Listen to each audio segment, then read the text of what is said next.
ஒன்று தீமோத்தேயு 6ஆம் அதிகாரம் 12வது வசனத்தை நான் உங்களுக்காய் வாசிக்கிறேன். நம்ம போன வாரம் வாசித்த அந்த வசனம், விசுவாசத்தின் நல்ல போராட்டத்தை போராடு, நித்திய ஜீவனை பற்றிக்கொள், அதற்காகவே நீ அழைக்கப்பட்டாய்.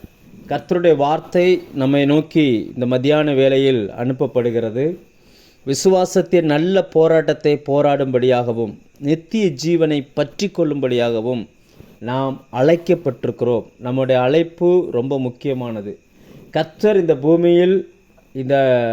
பூமியில் நம்மை அனுப்பினதுக்கு பின்னாடி கர்த்தருடைய அழைப்பு இருக்குது. அந்த அழைப்புக்காக தான் உங்களுக்கு வேலையை கொடுத்தார். அந்த அழைப்புக்காக தான் உங்களுக்கு குடும்பம், அந்த அழைப்புக்காக தான் பிள்ளைங்க, அந்த அழைப்புக்காக தான் சுகம், அந்த அழைப்புக்காக தான் பலன். எல்லாமே கர்த்தருடைய அழைப்பு நம்ம மேலே இருக்குது. அதற்காய் நம்ம அழைக்கப்பட்டபடியினால தான் நாம் இந்த வார்த்தைகளை உங்களோடு கூட பேசும்படி கர்த்தரால் ஏவப்பட்டு இந்த வார்த்தைகளை நான் உங்களோடு கூட பேசுகிறேன். இந்த நாட்களில் விசுவாசத்தை கெடுப்பதற்கு பிசாசு எவ்வளவோ முயற்சி பண்ணிக்கிட்டு இருக்கிறான். எல்லாருடைய இருதயத்துக்குள்ளும் விசுவாசம் இருக்குது, இல்லாமல் இல்லை. விசுவாசத்தை துவக்குகிறவரும் முடிக்கிறவருமாக இருக்கிறவர் ஆண்டவராகிய இயேசு கிறிஸ்து. ஆனால் அந்த விசுவாசம் செயல்பட விடாத படிக்கு தான் இன்றைக்கி பிரச்சனை. பிசாசுடைய மெயினான விஷயம் என்னென்னா, உலகங்களின் சூழ்நிலைகளையும் நம் கண்முன் காண்பித்து அதை செயல்படுத்த விடாதபடிக்கு நம்மை திசை திருப்புவது தான் அவனுடைய வேலை. இப்போ இயேசுவோடு கூட 12 சீசர்கள் பிரயாணப்படுகிறாங்க. அவங்களுக்கு அந்த கடல் ஒன்றும் புதுசு கிடையாது. அதில் பெருவாரியான சீசர்கள் அதே கடலில் மீன் பிடிக்கிறவர்கள். ஆனால் அந்த கடலில் காற்றும் கடல் அலையும் எழும்பி வந்த பொழுது இயேசு கப்பலின் பின்னணியத்தில் படுத்திருக்கிறார். சீசர்கள் இயேசுவை எழுப்பினார்கள். இயேசுவினுடைய பதில் என்னவா இருந்துச்சுன்னா, அற்ப விசுவாசிகளே, ஏன் சந்தேகப்பட்டீர்கள்? உங்கள் விசுவாசம் எங்கே? அடுத்த கேள்வி கேட்கிறார். உனக்குள்ள நான் வச்சிருந்த அந்த விசுவாசம் எங்கே அப்படின்றார். அப்போ அந்த விசுவாசத்தை எடுத்து ஆப்ரேட் பண்ண வேண்டிய இடத்துல இருக்க வேண்டிய நபர்கள் சூழ்நிலைகளை பார்க்கும் பொழுது அதை செயல்படுத்த முடியாமல் போய்விடுகிறது. இப்போ இந்த அழைப்பு எல்லாருக்கும் அல்ல, நன்றாய் புரிந்து கொள்ளுங்கள். நீங்கள் இருக்கிற இடத்துல எத்தனையோ நபர்கள் இருக்கலாம். ஒருவேளை இந்த இணைப்பில் இருக்கிறவங்க எந்தெந்த பகுதியில் இருக்கிறீங்கன்னு எனக்கு எதுவுமே தெரியாது. ஒருவேளை நீங்கள் இருக்கிற இடத்துல ஆயிரக்கணக்கான ஜனங்கள் இருக்கலாம். ஆனால் அவர் ஆயிரக்கணக்கான அந்த ஜனங்களுக்கு மத்தியில் தேவன் சிலரை மட்டும் தெரிந்து கொண்டிருக்கிறார். அப்படிப்பட்ட சிலரில் நீங்கள் ஒருத்தர். உங்களுக்கு அந்த அழைப்பை கர்த்தர் கொடுத்திருக்கிறார். நீங்கள் எடுக்கிற தீர்மானம் உங்களை சுற்றி இருக்கிற மனிதர்களுடைய வாழ்க்கையை மாற்றும். நீங்கள் எடுக்கிற தீர்மானம் உலகங்களை மாற்றும். இதெல்லாம் நம்ம போன வாரத்தில் நம்ம பார்த்தோம். ஒரு மனுஷன் எடுக்கிற ஒரு தீர்மானம் எவ்வளோ பெரிய மாற்றங்களை எல்லாம் கொண்டு வரும் அப்படி என்பதையும் சேர்த்து நம்ம பார்த்தோம். இப்போ தேவன் ஆவிக்குரிய கண்களை திறந்து விசுவாசத்தை வர்த்திக்க செய்வதில் நோக்கமாக இருக்கிறார். ஒவ்வொரு நாளும் இந்த நாட்களில் ஒரு மனுஷன் பூமியில் பிறந்து அந்த மனுஷன் இயேசு கிறிஸ்துவை ஏற்றுக்கொண்டு அவனுடைய நித்திய ஜீவன் வரைக்கும் எவ்வளோ விசுவாசம் தேவையோ அந்த விசுவாசத்தை மனுஷனுக்குள்ளே வைத்திருக்கிறார். அந்த மனுஷனுடைய ஆவிக்குரிய கண்கள் திறந்து அந்த விசுவாசத்தை அந்த மனுஷன் எடுத்து செயல்படுத்த வேண்டும் என்பதில் தேவன் ரொம்ப கண்ணோக்கமாக இருக்கிறார். இந்த நாட்களில் நாம் அதைகளை குறித்து தொடர்ந்து படித்து கொண்டு வருகிறோம். எகிப்தில் இருந்த இஸ்ரவேலர்கள் கானானை குறித்த எந்த அறிவுமே இல்லாமல் இருந்தாங்க. அவங்களுக்கு அதை பற்றின எந்த யோசனையுமே கிடையாது. அது எதுக்கு நம்ம அங்கே போகணும், அதாவது அவர்கள் வருடக்கணக்காய் அடிமைப்பட்டு கொண்டிருந்தார்கள். 400 வருஷமாக அடிமையாக தான் இருந்தாங்க. அவங்களுக்கு வேறு எதையுமே தெரியாது.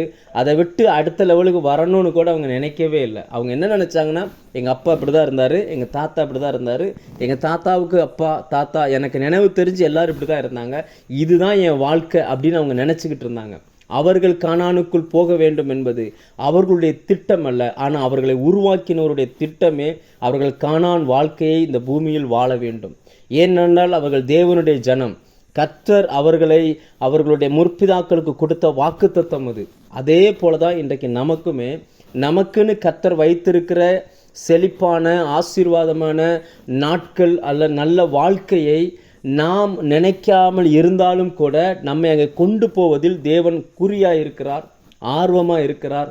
இந்த நாட்களில் அதாவது ஒரு மனுஷன் இயேசுவின் இரத்தத்தால் கழுவப்பட்ட ஒரு மனுஷன் இந்த பூமியில் எப்படி வாழ்வான் அப்படின்னு பார்த்தீங்கன்னா, ஒவ்வொரு காலகட்டத்திலும் ஒவ்வொரு மனிதர்கள் அந்த தேவனிடத்திலிருந்து வெளிப்பாடுகளை வாங்கி கொடுத்துருக்கிறார்கள்.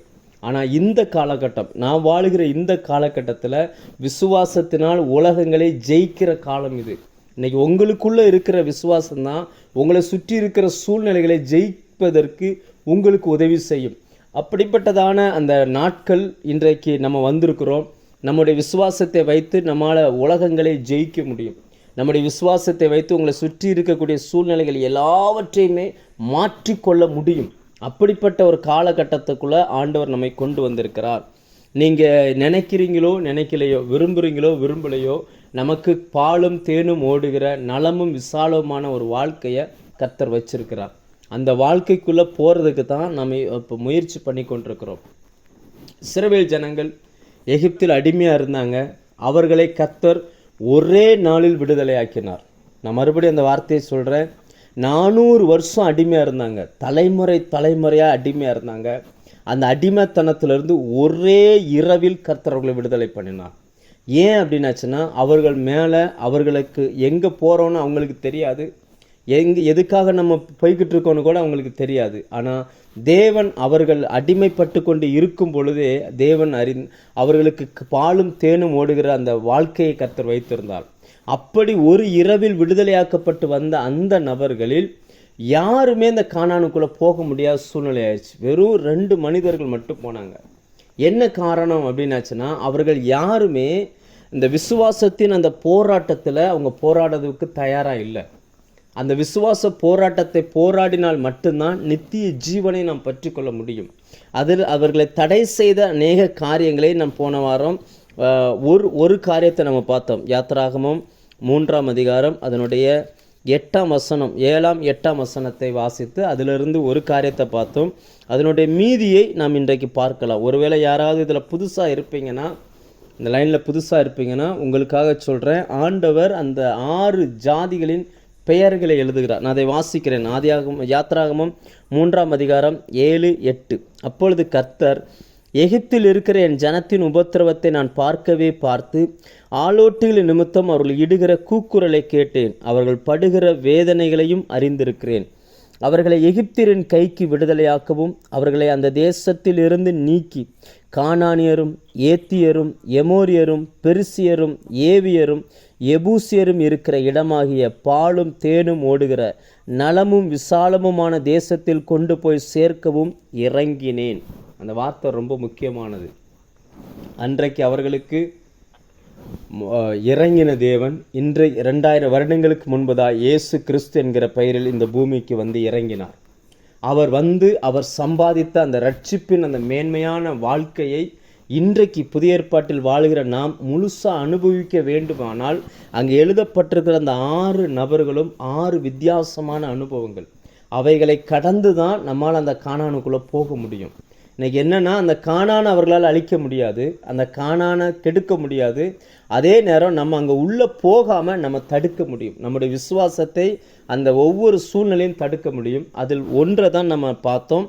அது என்னென்னா, கானானியர் அப்படின்னாச்சுன்னா தாழ்வான இடத்தில் குடியிருக்கிறவர்கள், அதாவது தாழ்வு மனப்பான்மை அப்படின்றதெல்லாம் நம்ம பார்த்தோம். இன்றைக்கி நிறைய மனுக்குலத்தினுடைய வீழ்ச்சிக்கு காரணமே அந்த தாழ்வு மனப்பான்மை தான். என்னால் என்ன முடியும், நான் அவ்வளோதான், நான் ஆணா பிறக்கலை, நான் எனக்கு வயசாயிருச்சு, எனக்கு நல்ல கணவன் கிடைக்கல, நல்ல பிள்ளைங்க கிடைக்கல, இப்படி நம்ம நாமே தாழ்வாக நினச்சி தேவன் நம்ம மேலே வச்சிருக்கிற அந்த அழைப்பை மிஸ் பண்ணிடுறோம் அப்படின்றத நம்ம போன வாரத்தில் பார்த்தோம். இன்றைக்கி அதனுடைய 2வது அந்த நபருடைய பெயர் ஏத்தியர் அப்படின்னு போட்டிருக்காங்க. ஏத்தியர், அதுக்கு என்ன மீனிங் போட்டிருக்கிறாங்க அப்படின்னு பார்த்தீங்கன்னா, டெரர், பயங்கரமான பயம், பேரச்சம். தமிழில் சொன்னால் பேரச்சம். ஒரு விதமான பயத்தோடே இந்த உலகம் இயங்கி கொண்டிருக்கிறது. அதாவது என்னென்னா, நிறைய நபர்களுக்கு வாழ்க்கையை எப்படி எதிர்கொள்வது என்கிற பயம், பிள்ளைகளுக்கு பெற்றோர் எடுக்கிற முடிவுகள் எங்கள் வாழ்க்கைக்கு சரியாக இருக்குமா இருக்காதான்ற பயம், பெற்றோருக்கு பிள்ளைகள் கரெக்டாக வளர்ந்துருவாங்களா, சூழ்நிலைகள் இப்படி இருக்குது, நம்ம சொல்கிற மாதிரியே நடப்பாங்களான்ற பயம். மனுக்குலம் ஒரு விதமான பயத்துக்குள்ளேயே இருந்துக்கிட்டு இருக்குது. இன்றைக்கி மருத்துவத்துறையில் பார்த்தீங்கன்னு சொன்னால் அடுத்து என்ன வியாதி வரும்னு பயப்படுறாங்க. உலக பொருளாதாரத்தை எடுத்துக்கிட்டோம்னா எப்போ பொருளாதாரம் சரிந்து போகும்னு தெரியாமல் இருக்குது. எப்போ பொருளாதாரம் விழுந்துருமோன்ற மாதிரி சூழ்நிலைகள் போய்கிட்டு இருக்குது. எந்த துறையை எடுத்துக்கிட்டாலும் சரி, ஒரு விதமான பயம் அவர்களுக்குள்ளே ஆட்கொண்டிருக்கிறத இந்த நாட்களில் நம்மால் பார்க்க முடியும். ஆவிக்குரிய வட்டாரத்திலேயும் கூட பயங்கள் அதிகமாய் காணப்படுகிறது. ஒன்றை புரிந்து கொள்ளுங்கள், நான் ஒரு வசனத்தை உங்களுக்கு சொல்லி நீங்கள் வேறு ஒரு வசனத்தை ஒன்றை புரிந்து கொள்ளக்கூடாது. மிகுந்த ஷார்ப்பாய் கவனிக்கும்படியாக கேட்கிறேன். எதுக்காக சொல்கிறேன்னா, ஒரு மேரேஜ் நடந்துச்சு. அந்த மேரேஜில் அந்த பொண்ணு பார்த்தீங்கன்னு சொன்னால் ரொம்ப அப்படியே கை வந்து நடுங்கிக்கிட்டே இருந்துச்சு. பயத்தில் மேரேஜ் ஆக போது, மாப்பிள்ளை எப்படி இருப்பாங்களோ, மாமியார் எப்படி இருப்பாங்களோ, எப்படி இருக்க போகிறோம் என்னன்ற அந்த பயத்தில் இருந்துச்சு. இந்த கல்யாணத்தை நடத்தி வச்ச அந்த பாஸ்டர் என்ன பண்ணார்னா, அந்த தைரியப்படுத்துறதுக்காக மைக்கில் ஒரு வசனத்தை வாசிக்க சொன்னார். 1 யோவான் 4:18 அந்த வசனத்தை வாசிங்க அப்படின்னு. அந்த வசனம் என்ன சொல்லுது அப்படின்னாச்சுன்னா, அன்பிலே பயமில்லை, பூரண அன்பு பயத்தை புறம்பே தள்ளும், இப்படி ஆரம்பிக்குது. ஆனால் அந்த வசனத்தை வாசித்த நபர் மைக்கில் வாசிச்சிட்டாரு. 1 யோவான் 4:18 வாசிக்க சொன்னதுக்கு 1 விட்டுட்டாரு, வெறும் யோவான் 4:18 வாசிச்சிட்டாரு. அதில் வசனம் யோவான் 4:18 என்ன சொல்லுது அப்படின்னாச்சுன்னா, நீ சரியாய் சொன்னாய், உனக்கு 5 புருஷர்கள் இருந்தார்கள், இப்பொழுது இருப்பது உன்னுடைய புருஷன் அல்ல. இந்த வசனம் இப்படி வருது. அந்த கிணற்றடியில் இருந்த அந்த சமாரிய பெண்ணை குறித்து சொல்ல வசனம் என்னன்னா, பாஸ்டர் சொன்னது 1 யோவான் 4:18, அவங்க வாசித்தது வெறும் யோவான் 4:18 வாசிச்சிட்டாங்க. எங்கே தவறு என்றால் புரிந்து கொள்வதில் தான் தவறு. அதே தான் நான் இன்னைக்கு உங்களுக்கு சொல்கிறேன். ஏன்னா ஒரு முக்கியமான ஒரு காரியத்தை இன்றைக்கு நம்ம பார்க்க போகிறோம். பயம், அதாவது தேவ பயம் தப்பு இல்லை, அது தேவை. நான் அதை சொல்லலை. எதிர்காலத்தை குறித்த பயம், நடக்காத ஒன்று நடந்துருமோன்ற பயம், ஒரு விதமான அச்சத்துக்குள்ளேயே இன்னைக்கு கிறிஸ்துவ வட்டாரங்களை பிசாசு வைத்திருக்கிறான். இன்னைக்கு பயப்படுகிறவர்களை கொண்டு எதுவுமே செய்ய முடியாது. ஆண்டவர் திரும்ப திரும்ப சொல்லுவார், பயப்படாத பயப்படாத பயப்படாத. 366 தடவை அந்த வசனம் வருது. ஏன் அப்படின்னாச்சுன்னா, மனுஷனுக்குள்ள ஒரு விதமான பயம் வந்து உள்ளுக்குள்ளே இருக்குது. மனுஷனுடைய இருதயம் பயப்படுவதற்காய் படைக்கப்பட்டது அல்ல, அது தேவனிடத்தில் சந்தோஷமாக இருப்பதற்காய் படைக்கப்பட்டது. அப்போ எப்படி இந்த இருதயத்துக்குள்ளே பயம் வந்துச்சு? அதை தான் அந்த அந்த ஏத்தியர் அப்படின்னாச்சுன்னா என்னென்னா, பேர் அச்சத்தை உண்டாக்குகிறவன், உள்ளுக்குள்ளே பயத்தை கொண்டு வருகிறவன், ஒரு விதமான நடுக்கங்களை கொண்டு வருகிறவன். சிலருக்கு இருட்டை பார்த்தா பயம், சிலருக்கு உயரத்தை பார்த்தா பயம், சிலருக்கு மனுஷன்ட்ட பேச பயம், 4 பேர் சுற்றி நின்று சிரிச்சாங்கன்னா சிலருக்கு பயம், சிலர்லாம் பார்த்தீங்கன்னு சொல்லியாச்சுன்னா தனியாகவே இருப்பாங்க, யாரோட சேர மாட்டாங்க, அதுங்களுக்கு ஒரு விதமான பயம். இந்த மாதிரி பயம் நிறைய இருக்குது. மருத்துவத்துறையில் அதை நோயின்னு இன்னைக்கு சொல்கிறாங்க. சிலர்லாம் பார்த்தீங்கன்னா ஏதோ எனக்கு என்னவோ நடக்கிற மாதிரி இருக்குது அப்படிம்பாங்க, ஆனால் ஒன்றுமே இருக்காது. அந்த மாதிரி இருக்கக்கூடிய அந்த சூழ்நிலை வரும் பொழுது உள்ளுக்குள்ளே ஒரு விதமான பயம் வந்துருச்சு அப்படின்னா உங்கள் விசுவாசத்தை நீங்கள் ஆப்ரேட் பண்ணவே முடியாது. நான் ஏற்கனவே சொன்னது போல் அந்த போட்டில் போன 12 பேருக்குள்ள அந்த பயம் இருந்துச்சு. ஆனால் இயேசுக்குள்ள அந்த பயமே இல்லை. அவர் எழுந்து நின்று, ஐயோ நான் ஏதோ தப்பு பண்ணிட்டேனோ அப்படியெல்லாம் கேட்கல. நான் தப்பு பண்ணிட்டேனா, இல்லை அந்த 12 பேர் தப்பு பண்ணிட்டாங்களா, எதனால் இது வந்துச்சு, திடீர்னு புயலும் காற்றும் மழை அலையும் இப்படி அடிக்குதே என்னன்னு தெரியல, அப்படியெல்லாம் ஒன்றுமே அவர் சொல்லலை. ஏனென்றால் அவருக்கு தான் தேவனுடைய குமாரன் என்கிற அறிவு இருந்துச்சு. அதனால் அவர் சொன்னால் காற்றும் கடல் அலையும் அமைதியாகும் என்கிற அந்த நாலேஜ் இருந்ததுனால அவர் காற்றையும் கடல் அலையும் அதட்டினார். இன்றைக்கி அதே போல் சூழ்நிலை நம்ம குடும்பத்தில் வருது, நம்மளுடைய பொருளாதாரத்தில் வருது, நம்ம பிள்ளைகளுடைய வாழ்க்கையில் வருது, ஜெப வாழ்க்கையில் வருது. நன்றாய் புரிந்து கொள்ளுங்கள், அவர்கள் தவறு செய்ததினால் அங்கே அலையும் காற்றும் கடலும் வரலை. நல்லவங்களுக்கும் பிரச்சனை வருது, கெட்டவனுக்கும் பிரச்சனை வருது. இயேசுவை ஏற்றுக்கொண்டவனுக்கும் இந்த பிசாசு பிரச்சனைகளை கொண்டு வருகிறான், ஏற்றுக்கொள்ளாதவனுக்கும் பிரச்சனைகளை கொண்டு வருகிறான். ஆனால் உங்களை சுற்றி நடக்கிற எல்லா சூழ்நிலைகளையும் ஜெயிப்பதற்கு வேண்டிய விசுவாசத்தை கர்த்தர் உங்களுக்குள் வைத்திருக்கிறார். சரி, எங்கிருந்து இந்த பயம் வருகிறது? இந்த பயத்தை எங்கிருந்து வருகிறது, அதனுடைய வேர் எது அப்படின்றத நம்ம கண்டுபிடிச்சோம் அப்படின்னாச்சுன்னா இந்த பயத்தை நம்மால் ஜெயிக்க முடியும். நம்ம ஏற்கனவே இந்த தாழ்வு மனப்பான்மையில் இருந்து வர்றதுக்கு என்ன வழின்றதை நம்ம பார்த்துருந்தோம். தேவன் நம்ம எங்கே உட்கார வைத்திருக்கிறார், நம்மளுடைய ஸ்தானம் என்ன, கர்த்தர் நம்ம இப்போ எப்படி எந்த இடத்துல வச்சிருக்கிறார் என்பதை நம்ம பார்த்தது போல் இந்த பயம்னா என்ன, அது எங்கேருந்து முதல்ல ஆரம்பிச்சுது, அது அதனுடைய வேரை மட்டும் நம்ம கண்டுபிடிச்சிட்டோம் அப்படின்னா எளிதாய் அதிலிருந்து நம்மால் வெளியில் வந்துட முடியும். ஆதியாகமம் 3ஆம் அதிகாரத்தில் முதல்ல இந்த பயத்தை குறித்து எழுதப்பட்டிருக்கிறது. ஆதியாகமம் 3ஆம் அதிகாரம் 6ஆம் வசனம், அதனுடைய 7ஆம் வசனம், 8ஆம் வசனம், இதெல்லாம் பார்த்தீங்க அப்படின்னாச்சுன்னா அதில் 10வது வசனம் நான் அதை வாசிக்கிறேன் உங்களுக்காக. நான் 6லேருந்தே வாசிக்கிறேன். அப்பொழுது ஸ்திரியானவள், அந்த விருட்சம் புசிப்புக்கு நல்லதும் பார்வைக்கு இன்பமும் புத்தியை தெளிவிக்கிறதற்கு இச்சிக்கப்படத்தக்க விருட்சமாய் இருக்கிறது என்று கண்டு அதன் கனியை பறித்து புசித்து தன் புருஷனுக்கும் கொடுத்தாள். அவனும் புசித்தான். அப்பொழுது அவர்கள் இருவருடைய கண்களும் திறக்கப்பட்டது. அவர்கள் தாங்கள் நிர்வாணிகள் என்று அறிந்து அத்தி இலைகளை தைத்து தங்களுக்கு அரைக்கச்சைகளை உண்டு பண்ணினார்கள். பகலில் குளிர்ச்சியான வேளையிலே தோட்டத்தில் உலாவுகிற தேவனாய கர்த்தருடைய சத்தத்தை அவர்கள் கேட்டார்கள். அப்பொழுது ஆதாமும் அவன் மனைவியும் தேவனாய கர்த்தருடைய சத்தத்துக்கு விலகி தோட்டத்தின் விருட்சங்களுக்குள்ளே ஒளித்து கொண்டார்கள். அப்பொழுது தேவனாய கர்த்தர் ஆதாமை கூப்பிட்டு, நீ எங்கே இருக்கிறாய் என்றார். அதற்கு அவன், நான் தேவரீருடைய சத்தத்தை தோட்டத்திலே கேட்டு நான் நிர்வாணியாய் இருப்பதினால் பயந்து ஒளித்து கொண்டேன். பயம் என்கிற வார்த்தை முதலில் வருகிற இடம் இங்கு தான். அப்போ பயத்தினுடைய வேர் எது அப்படின்னாச்சுன்னா பாவம் செய்ததினால் வந்த குற்ற உணர்வு. அதனால கவனிச்சுக்கோங்க, இன்னைக்கு நிறைய பேருக்குள்ள இந்த குற்ற உணர்வு இருக்குது. அதாவது தேவனே மன்னிச்சிட்டா கூட வீட்டில் உங்கள் சூழ்நிலையில் ஏதாவது ஒரு பிரச்சனை வந்துச்சுன்னா இது இருக்குமோ அப்படின்ற அந்த மனநிலை அவங்களுக்குள்ள வந்துடுது.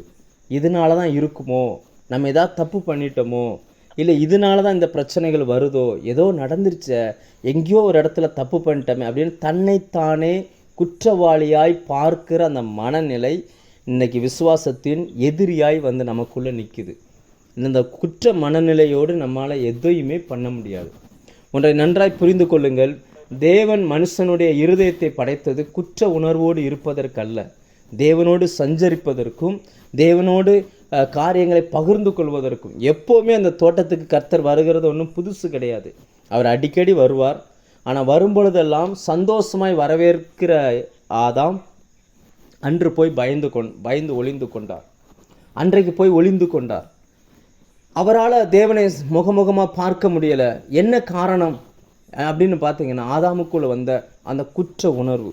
அந்த குற்ற உணர்வு உள்ளே வந்துட்டாலே அவன் தேவனிடத்தில் வரக்கூடிய அந்த எண்ணத்தை விட்டு விடுகிறான். அப்போ குற்ற உணர்வுலேருந்து நம்மளை நீங்களாக்குவது எது அப்படின்னு பார்த்தீங்கன்னா, அந்த குற்ற உணர்வுலேருந்து நம்மை நீங்களாக்கி கொண்டு வருவது எது அப்படின்னா, அவர் நமக்காக என்ன செய்திருக்கிறார், அல்லது இன்னும் சொல்லப்போனால் நம்முடைய பாவங்கள் நம்மை விட்டு போய் தேவனுடைய நீதி நமக்குள் வந்திருக்கிறது. கரெக்டாக சொல்கிறதா இருந்தால் கர்த்தர் நமக்காய் சிலுவையில் சம்பாதித்த நீதியை குறித்த புரிந்து கொள்ளுதல் இல்லாததுனால தான் இந்த குற்ற உணர்வு ஒரு மனுஷனுக்குள்ளே வருது. நான் ஒரு சில வசனங்களை வாசித்து நான் உங்களோடு கூட இதை தொடர்ந்து பேச விரும்புகிறேன். அதாவது நீதியை நம்ம பூமியில் அனுபவிக்க விடாமல் தடுக்குகிற எந்த குற்ற உணர்வாக இருந்தாலும் சரி, அதனுடைய பெயர் தான் இந்த ஏத்தியன். அதாவது எப்படி சொல்கிறது அப்படின்னாச்சுன்னா, கர்த்தர் நல்ல வாழ்க்கையை நமக்கு வைக்கணும்னு விரும்புகிறார். ஆனால் அதுக்குன்னு ஒரு சிஸ்டத்தை வச்சுருக்கிறார். அந்த சிஸ்டமேட்டிக்காக தான் அவர் வேலை செய்கிறார். ஆனால் நம்ம என்ன செய்கிறோன்னா, அந்த தேவ நீதியை குறித்த சரியான புரிதல் இன்றைக்கி நம்மகிட்ட இல்லை. நம்ம என்ன நினைக்கிறோம் அப்படின்னாச்சுன்னா, நான் என்னுடைய வாழ்க்கையில் நானே ஏதாவது செய்யணும், நான் செய்கிற செயல் தான் என்னை நீதிமானாய் பாவியாய் மாற்றுது அப்படின்னு சொல்லி நம்ம நினச்சிக்கிட்டு இருக்கிறோம். ஒன்றை புரிந்து கொள்ளுங்கள், நாம் செய்கிற எந்த செயலும் நம்மளை நீதிமானாய் மாற்ற முடியாது. அப்படி நீதிமானாய் மாற்றுமே ஆனால் இயேசு கிறிஸ்து இந்த பூமிக்கு வந்தது பிரயோஜனமற்ற ஒன்றாய் மாறி போகும். நான் ஒரு சில வசனங்களை வாசிக்கிறேன். ஆதியாக ரோமர் 5ஆம் அதிகாரம் 1ஆம் வசனம், 4ஆம் அதிகாரம் கடைசி வசனத்தையும் சேர்த்தே வாசிக்கிறேன். அவர் நம்முடைய பாவங்களுக்காக ஒப்பு கொடுக்கப்பட்டும் நாம் நீதிமான்கள் ஆக்கப்படுவதற்காக எழுப்பப்பட்டும் இருக்கிறார். அதாவது வேதத்தை வாசிக்கும் பொழுது ஒரு நியூஸ் பேப்பர் போல் படிக்காதீங்க. கொஞ்சம் நிறுத்தி நிதானமாய் ஒவ்வொரு எழுத்துக்குள்ளும் ஜீவன் இருக்குது. ஒவ்வொரு எழுத்தாய் நீங்கள் ஒவ்வொரு சென்டென்ஸாக படிக்கும்படியாய் ஆவியானவருடைய ஒத்தாசையோடு நீங்கள் இதை படிங்க. அங்கே வசனம் என்ன சொல்லுதுன்னா, இவ்விதமாய் நாம் விசுவாசத்தினாலே நீதிமான்கள் ஆக்கப்பட்டு இருக்கிறபடியால், ஆக போகிறபடியால் இல்லை, ஆக்கப்பட்டு இருக்கிறபடியினால். அப்படின்னா ஏற்கனவே அவர் ஒன்றை செய்து முடித்திருக்கிறார் என்பதை இது காட்டுகிறது. அது என்ன? 9ஆம் வசனம், இப்படி நாம் அவருடைய இரத்தத்தினாலே நீதிமான்களாக்கப்பட்டிருக்க அப்படின்னு வசனம் சொல்லுகிறது. அப்போ அந்த நமக்கு தேவன் சம்பாதித்த அந்த நீதியை நம்முடைய வாழ்க்கையில் அனுபவிக்க விடாமல் தடுக்கிறது எது அப்படின்னா அந்த குற்ற உணர்வு. அது உள்ளுக்குள்ளே வந்துச்சுன்னா இயேசு எனக்காக என்னெல்லாம் செஞ்சுருக்கிறார்ன்றதே நம்மளை விட்டு மறந்து போயிடுது. எப்போ நமக்குள்ள வீட்டில் நடக்கிற சில சூழ்நிலைகள் எல்லாம் அப்படியே மாறி மாறி மாறி மாறி நம்ம நினைவில் வந்து வந்து வந்து நான் ஒரு நீதிமான் என்கிற அந்த உணர்வே நம்மளை விட்டு போய் விடுகிறது. ஒரு பாஸ்டர் ஒரு பிசாசு பிடிச்ச வீட்டில் போய் அந்த பிசாசை விரட்ட போனார்.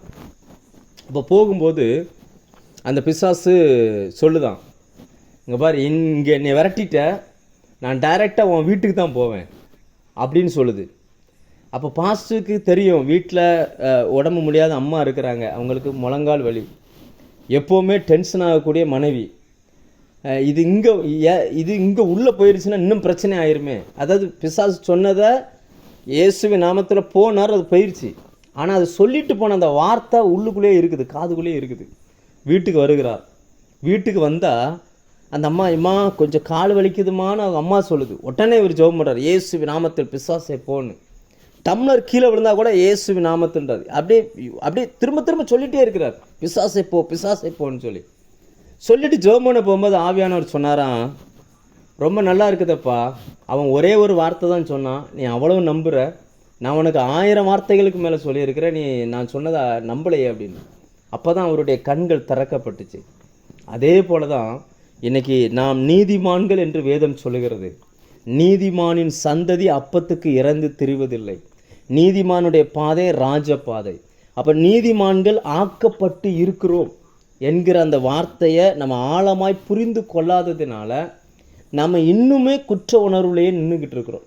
நாமே ஒரு குற்றவாளி கூண்டில் போய் நிற்கிறது போல் நம்ம நின்று கொண்டிருக்கிறோம். இந்த நாளில், இந்த மத்தியான வேளையில் கர்த்தர் உங்களுடைய கண்களை திறப்பாராக.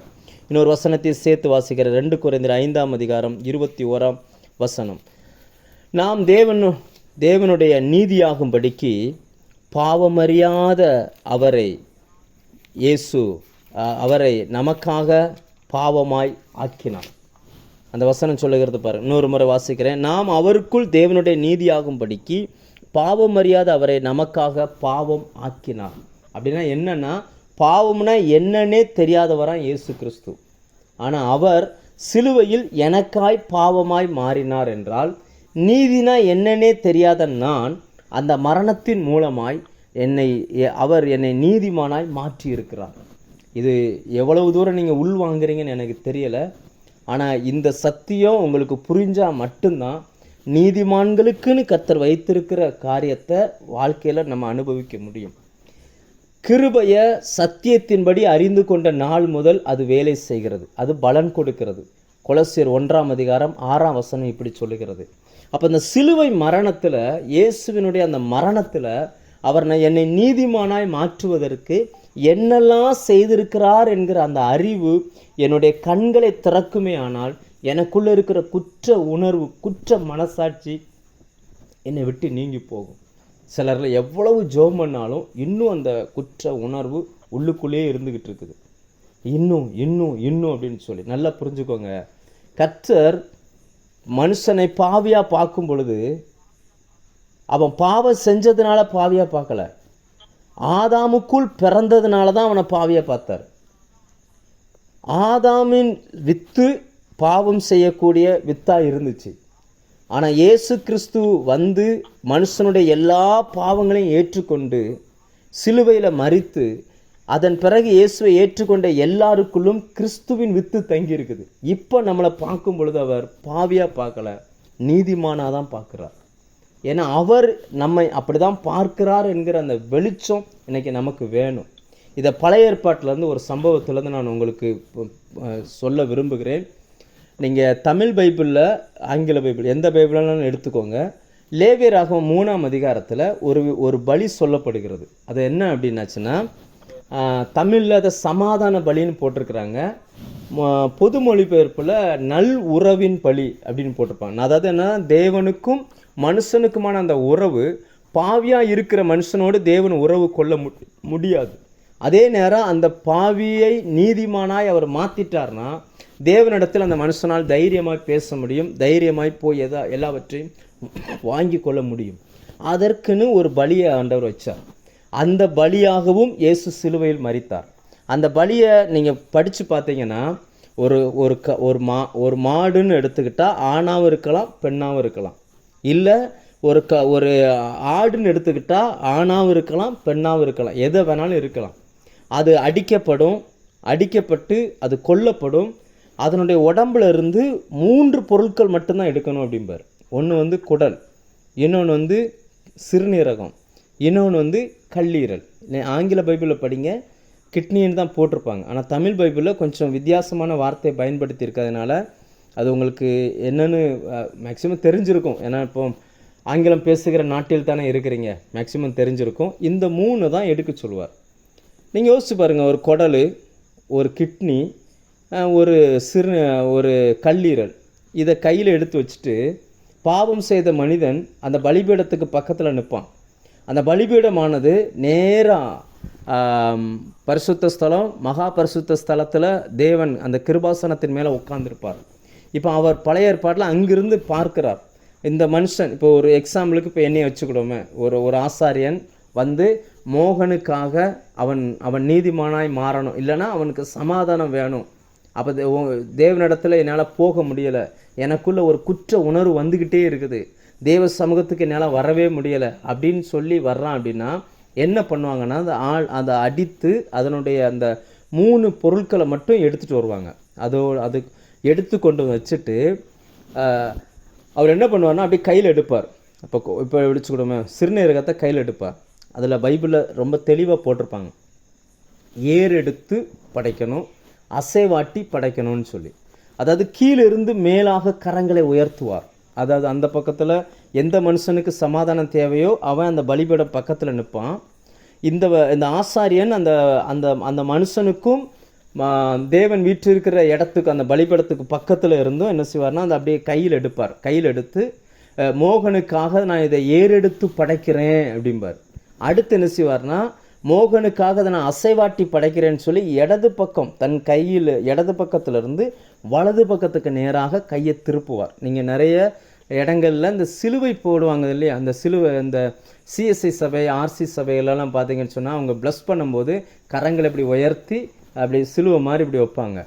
இதைத்தான் பழைய ஏற்பாட்டில் அந்த அந்த பலி செலுத்தும் போது ஆசாரியர்கள் செய்யணும். கையை ஏறெடுத்து படைக்கணும், அசைவாட்டி படைக்கணும். ஆனால் இது சிலுவைன்றது இப்போ தான் சிலுவை நமக்கு புதிய ஏற்பாட்டில் வாழ்கிறவனுக்கு மட்டும்தான் தெரியும் இந்த அடையாளம் சிலுவை அடையாளம்னு சொல்லி. பழைய ஏற்பாட்டில் தேவன் எழுதும்போது இது சிலுவை அடையாளம்னே யாருக்குமே தெரியாது. இன்றைக்கும் அந்த யூத ரபிமார்கள், யூத போதகர்களுக்கு, அந்த யூத போதகர்களுக்கு இது சிலுவை அடையாளம்னே அவங்களுக்கு தெரியாது. இன்றைக்கும் அவங்க என்ன செய்வாங்கன்னா இதை ஏறெடுத்து படைக்கிறேன், அசைவாட்டி படைக்கிறேன்னு சொல்லி இப்படி பண்ணுவாங்க. இப்படி பண்ணும்பொழுது தேவன் அங்கிருந்து பார்ப்பார், இவனுடைய கரம் அப்படியே மேலேயும் கீழேயும் போயிட்டு இந்த கை வலது இடது பக்கம் போகிறது எப்படி தெரியும்னா சிலுவை போல தெரியும். அப்போ அங்கேருந்து பார்க்கும்போது சிலுவைக்கு பின்னாடி அந்த மனுஷனை பார்க்குறார். பார்த்ததுனால தான் அந்த மனுஷனை நீதிமானுன்னு அவர் டிக்ளேர் பண்ணுகிறார், அல்லது அவனுக்கு சமாதானம்னு சொல்லி டிக்ளேர் பண்ணுகிறார். அதனால் அந்த மனுஷன் என்ன பண்ணுறான்னா நான் தேவனிடத்தில் சமாதானம் பெற்றுக்கொண்டேன் அப்படின்னு நம்புகிறான். இதை தான் சிலுவையில் இயேசு முடித்தார். அதனுடைய விளக்கத்தை தான் நம்ம வாசித்தோம். 2 கொரிந்தியர் 5ஆம் அதிகாரம் கடைசி வசனம். என்ன அர்த்தம்னா இந்த 3, அதாவது என்னென்னா குடல், யோசிச்சு பாருங்க, குடலை ஒரு மனுஷன் கையில் அள்ளி இந்த மனுஷனுக்காக ஏறெடுத்து படைக்கிறேன்னு சொல்லணும்னா ஒரு ஆட்டுக்குடல் அல்லது ஒரு மாட்டினுடைய குடல் ஒரு ஆசாரியன் கரத்தில் எடுக்கணும்னா எதுக்கு எடுக்கணும்? இதெல்லாம் படிக்கும்போது நம்ம யோசித்து பார்க்குறோம்னா எதுக்காக இது ஆண்டவர் எதுக்கு இப்படி ஒரு சிஸ்டத்தை வைக்கிறார் அப்படின்னா, ஒரு மனித உடலில் ரத்தம் உற்பத்தி ஆகிறதுக்கு இந்த 3 பார்ட்ஸ் தான் ரொம்ப முக்கியம். நாம் சாப்பிடுகிற உணவு வயிற்றுக்குள்ளே போய் அது ஜீரணமாகும் பொழுது அதுக்கு குடல் தேவை. குடலில் இருக்கிற குடல் உறிஞ்சிகள் அதை நன்றாக இழுத்து கல்லீரலுக்கு கொடுக்கும். கல்லீரல் தான் ரத்தமாக, எனர்ஜியாக, புரோட்டீனாக, தேவையான சத்துக்களாக கன்வெர்ட் பண்ண ஆரம்பிக்கும். அந்த சிறுநீரகத்தினுடைய வேலை என்னென்னா ரத்தத்தில் இருக்கக்கூடிய கழிவுகளை பிரித்து எடுத்து நல்லதை கெட்டதை பிரிக்கக்கூடியது. இந்த மூணுமே சிறு இரத்தத்தோடு இரத்தத்தை உற்பத்தி பண்ணி முழு உடலையும் சரிப்படுத்தக்கூடிய தொடர்புடைய பார்ட்ஸ் மனிதனுடைய உடலில். இதே தான் விலங்குகளுடைய உடலில் இப்படி தான் கர்த்தர் வச்சிருக்கிறார். அதனால தான் நம்ம ரோமரில் வாசித்தோம், அவருடைய இரத்தத்தினாலே நாம் நீதிமான்கள் ஆக்கப்பட்டிருக்கிறோம். ஏன் ஆண்டவர் அதை இப்படி ஏறெடுத்து படைக்க சொல்கிறார் அப்படின்னாச்சுன்னா, இந்த பார்த்துக்கிட்டு இருக்கிற மனுஷனுக்கும் இது ஏன்னு தெரியாது, ஏறெடுத்து படைக்கிற ஆசாரியனுக்கும் இது ஏன்னு தெரியாது. ஏன்னா கர்த்தர் உட்காந்து ஆவியானவர் எழுத சொல்லுகிறார். மோசையின் மூலமாக மோசை உட்காந்து எழுதி அது பிரமாணமாக வந்துருச்சு. ஆனால் அந்த ஒரு மனுஷனுக்கு இன்றைக்கி ஒரு சமாதானம் அல்லது ஒரு நீதிமான அவன் எப்போ மாற்றப்படுவான்னா, சிலுவையில் அந்த இரத்தம் சிந்தப்பட்ட பிறகு அந்த இரத்தத்தின் வழியாய் அந்த மனுஷனை பார்த்தா மட்டும்தான் அவரால் அவனை நீதிமானாவே பார்க்க முடியும். இன்றைக்கி அப்படி தான் பிதா நம்மளை பார்த்து கொண்டிருக்கிறார். அதை தான் நிருபங்களில் நமக்கு திரும்ப திரும்ப எழுத வைக்கப்பட்டிருக்கிறது. அவருடைய இரத்தத்தினாலே சமாதானத்தை பெற்றுக்கொண்டீர்கள், இரத்தத்தினாலே நீதிமான்கள் ஆக்கப்பட்டிருக்கிறீர்கள். இந்த வசனம் திரும்ப திரும்ப வருகிறதுனால நம்முடைய மனசாட்சியை அது சுத்திகரிப்பதும் எது அப்படின்னா இயேசுவினுடைய அந்த இரத்தம் தான். ஆனால் நிறைய பேருக்குடைய இருதயத்துக்குள்ள இன்னும் அந்த குற்ற உணர்வானது அவங்கள அப்படியே அழுத்துது. அதனால் ஒரு சின்ன பிரச்சனை வந்தால் கூட அவங்க இது நான் தான் தப்பு பண்ணியிருப்பனோ, இல்லை நம்ம பிள்ளைங்க ஏதாவது தப்பு பண்ணியிருப்போம், இப்படி தான் நினச்சிக்கிட்டு இருக்கிறாங்க. ஆனால் ஒன்றை புரிந்து கொள்ளுங்கள், என்றைக்கு இயேசு கிறிஸ்துடைய இரத்தத்தினால் நாம் கழுவப்பட்டோமோ அன்னைக்கே பிதா நம்மளை எப்படி பார்க்குறாருனா நீதிமானாக தான் பார்க்குறார். நீதிமான்னா யார் அப்படின்னாச்சுன்னா, பிறந்ததுல இருந்தே எந்த தப்புமே செய்யாத ஒரு மனுஷனை தான் பிதா நீதிமானாய் பார்ப்பார். அவரை மட்டும்தான் அப்படி பார்க்க முடியும். அதனால தான் இன்றைக்கும் நம்மளுடைய பண்ணுகிற ஜெபத்துக்கு பரலோகத்திலிருந்து பதில் வருகிறது. இது எத்தனை பேரால் புரிந்து கொள்ள முடியும்னு எனக்கு தெரியலை. ஆனால் புரிந்து கொள்கிற அளவுக்கு கர்த்தர் உங்களுடைய கண்களை திறப்பாராக. இன்னைக்கு அவர் உங்களை நீதிமானாய் பார்த்திருக்க நீங்கள் உங்களை குற்றவாளியாய் தீர்க்காதிருங்கள். ஏன்னா நிறைய காரியங்களில் நாமே என்ன செஞ்சுக்கிறோன்னா, இதுக்கு நான் தான் காரணம், நம்முடைய தப்பு தான் காரணம் அப்படின்னே நம்ம நினச்சிக்கிட்டு இருக்கிறோம். தயவு செய்து வீட்டில் போய் ரோமர் 5ஆம் அதிகாரத்தை எடுத்து திரும்ப திரும்ப திரும்ப திரும்ப படிங்க. அதாவது பைபிள் படிக்கிறதுக்குன்னு ஒரு மெத்தட் இருக்குது. அது என்னன்னா, நீங்கள் ஒரு வசனத்தை படித்தாலும் சரி, இல்லைன்னா ஒரு பேராகிராஃபை படித்தாலும் சரி, அல்ல அந்த ஒரு அதிகாரத்தையே படித்தாலும் சரி, எந்த வார்த்தை திரும்ப திரும்ப வருகிறதோ அந்த வார்த்தை தான் அந்த அதிகாரத்துக்கான சாவி. அப்போ அதன் வழியாகத்தான் நீங்கள் அந்த அதிகாரத்தை பார்க்கணும். அதன் மூலமாக தான் ஆவியானவர் உங்கள்கிட்ட ஏதோ பேச விரும்புகிறாருன்னு அர்த்தம். இன்னைக்கு அந்த வசனம் என்ன சொன்னால், ஒருவனுடைய மீறுதலினாலே முழு உலகமும் பாவமாயிருச்சு. முழுவதும் தப்பு பண்ணாங்கன்னு சொல்லலை. ஒருத்தன் தப்பு பண்ணான், ஒரு ஆள் எடுத்த அந்த முடிவு சுற்றி இருக்கிற எல்லாரையுமே பாவியாக மாற்றிருச்சு. அதே சிஸ்டத்தில் தான் ஒருவருடைய கீழ்ப்படிதல் அல்லது ஒருவர் எடுத்த நல்ல தீர்மானம் அவருக்குள் பிறக்கிற எல்லாரையுமே அவரை போலவே நீதிமானாவே மாற்றிருச்சு. முதல்ல உள்ளதை நாம் எளிதாய் நம்புவோம், ரெண்டாவது சொன்னதை நம்ம ஈஸியாக நம்ப மாட்டோம். அதனால தான் பிரச்சனை. இந்த ஏத்தியன் அப்படின்றவன் பயத்தை நம்மகிட்ட காமிப்பான். ஒன்னால தான் வந்துருச்சு அப்படின்னு சொல்லக்கூடிய மனிதர்களை நம்மளை சுற்றி வர வச்சு அவன் அந்த வார்த்தையை நம்மளை கேட்க வச்சு நம்மளை பயத்துக்குள்ளேயே வச்சுருப்பான். அப்படியே ஒரு விதமான பயம் கிறிஸ்தவத்துக்குள்ளே தொடர்ந்து இருக்குது. தேவ பிள்ளைகளுக்குள்ளே அந்த பயம் இருந்துக்கிட்டே இருக்கு. சிலர்லாம் சாட்சி சொல்லுவாங்க, நான் விழுந்துடக்கூடாதுன்னு எனக்காக ஜோம் பண்ணுங்க அப்படிமா. என்ன காரணம்னா, அவங்க மனசில் விழுந்துருவோமோன்ற பயம் அப்படியே உள்ளுக்குள்ளே இருக்குது. இந்த பயம் அவங்களுக்குள்ளே எங்கே கொண்டு போயிடும் அப்படின்னாச்சுன்னா, நான் நீதிமான் என்கிற அந்த இடத்துக்கு அவங்கள கொண்டு வராது. நீதிமான்களுக்குன்னு கர்த்தர் வச்சிருக்கிற வாழ்க்கையை வாழ விடாது.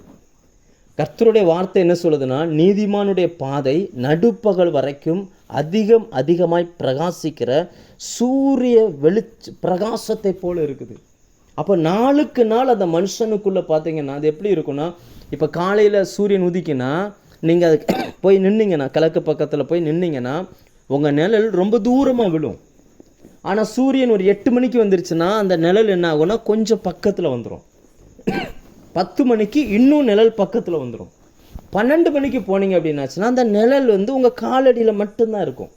அப்போ இதுதான் என்ன சொல்லுதுன்னா, நீதிமான்களுடைய பாதை நடுப்பகல் வரைக்கும் அதிகமாய் பிரகாசிக்கிற சூரிய பிரகாசம். அப்படின்னா உங்களை நீங்கள் நீதிமானாய் பார்க்க ஆரம்பிச்சிங்கன்னா உங்களுக்குள்ளே இருக்கிற அந்த குற்ற உணர்வு, அல்லது சுயநலத்தின் எண்ணம், சுயமாக யோசிக்கிற சிந்தனையெல்லாம் ஆரம்பத்தில் பெருசாக இருந்தது. எப்படி அந்த சூரிய வெளிச்சம் வர வர வர அந்த நிழல் சுருங்கி சுருங்கி சுருங்கி வந்துச்சோ, அதே போல் கொஞ்சம் கொஞ்சமாக குறைஞ்சி குறைஞ்சி குறைஞ்சி குறைஞ்சி உங்களை நீதிமான்களாய் நீங்கள் முழுசாக பார்க்குற அந்த வாழ்க்கையை வாழுவதற்கு கொண்டு வந்து வச்சிடும்.